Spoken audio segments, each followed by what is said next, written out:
I spent almost 2 grand on this, so you shouldn't. Or should you?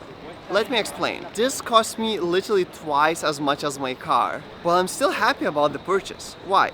Basically, this tablet should replace 3 devices. My graphics tablet, my external display, and surprisingly, paper. Graphics tablet.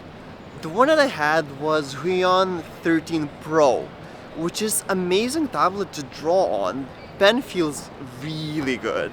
And the thing is that because it's actually glass screen, not just laminate, it actually feels super smooth. The problem though is that it's super finicky to set up. Okay, if you're drawing on it constantly, it's great. But when you need to use it, it's so finicky. You need to connect multiple cables, you need to set up Windows size thingy. It's just so not portable. But it's quite the opposite with the iPad. It's a standalone device, so it's super portable. Apple Pencil though doesn't feel as great as Huion Pen, but the portability kind of beats it. Also, you can still use iPad as Windows drawing tablet. It doesn't feel as smooth to draw, but still, you can use it in a pinch. And also, loads of professionals use iPad to draw anyway, like Procreate, Krita, Clip Studio Paint. All that software that professionals use are literally 2 clicks away from you on the iPad, which made me use it way more often than Windows graphics tablet, when the whole setup was too big of a blocker for me to use it every time I actually needed to draw something. But with iPad, literally 2 clicks away, half a second away, and you're drawing, which is actually why you need the graphics tablet, right? Unless you are professional, obviously, then it's a different thing. The second device that tablets replace is external display. Now, don't get me wrong, external displays are great. They are super easy to use. You connect with one USB Type-C cable and it just works. Especially the one that I have, it's exactly the same screen size as my laptop, so you get very seamless experience. The problem though, that it weighs pretty much the same amount as my laptop as well, and the thickness, it's exactly like my laptop. Basically, you feel like you're carrying 2 laptops. With iPad though, if you remove the casing, it's pretty thin, it's pretty small. I mean, screen size as well, it's smaller. My laptop is 15 inches, iPad is almost 13 inches, which is significant reduction. And also, there are some problems. Let's talk about those. iPad, or from that matter, any tablet, can't realistically be as easily used as a second screen. You need special software. In my case, I chose Duet Display. Even though Duet Display is kind of the most refined option out there, it's still not great. It's not as seamless as just connecting one cable and everything working. Okay, so as long as you have the app open on your tablet and on your PC, it kind of works. But latency, it's quite horrible to be honest. Although you get to utilize iPad's pretty color accurate display, so at least using for light color work, it's kind of okay option. Aside of latency issues, there's kind of one more glaring problem. It's subscription. So yearly for kind of pro version of Duet Display, you have to pay £35, which is maybe okay, but realistically, in 4 years' time, you will buy a secondary display just out of that subscription. And also, being a subscription service, at any point in the usage, you might be cut off because they might be going out of business or some sort. So be cautious about that, but in a pinch, tablet works great as second display. I've been using this for a month, and even though there are some asterisks here and there, it's fine.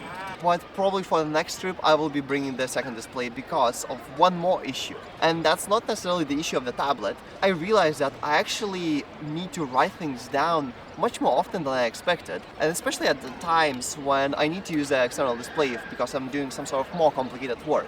So the third device is paper. When eventually you get to a point when you have 2 journals, small stacks of paper and 2 or 3 backpacks, literally every back pocket of my trousers had some sort of paper and pen in there. You realize that, oh, actually I can't find anything anywhere. Especially if you are trying to come up with video ideas or just in general project ideas or whatever, that you kind of want to persist and come back, not just to offload your thoughts. It becomes quite important.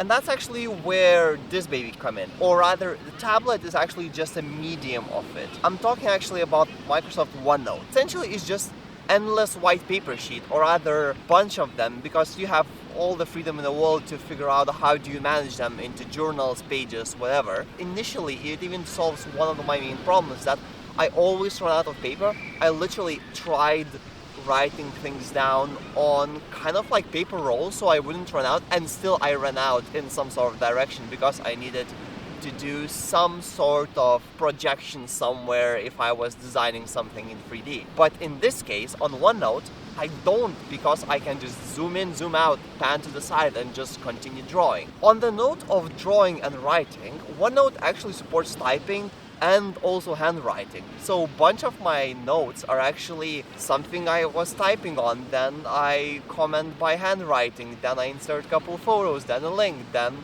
some more typing or handwriting. And I realized that that freedom OneNote gives me, that's all actually I needed. And also because it's literally syncs between all of my devices. Sometimes if I'm commuting and I come up with some sort of idea, I just literally quickly type on my phone. Eventually when I have more time at the home or wherever I'm going, I can just whip out my laptop or tablet and expand on it if I need it.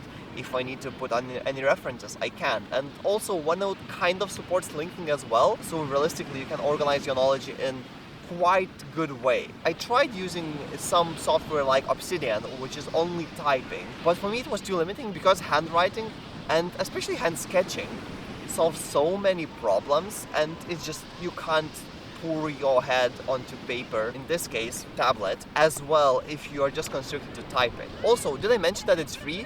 At this day and age, it's free, it syncs, it saves everything in the cloud.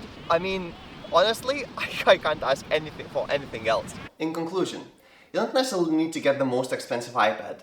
Literally half the price Android tablet would work just fine. The problem though, that a bunch of Android tablets actually have PWM screen flickering, which at least for me kills my eyes completely. At the same time, you could potentially just go in the used market, Facebook Marketplace or whatnot, and just search for used iPad.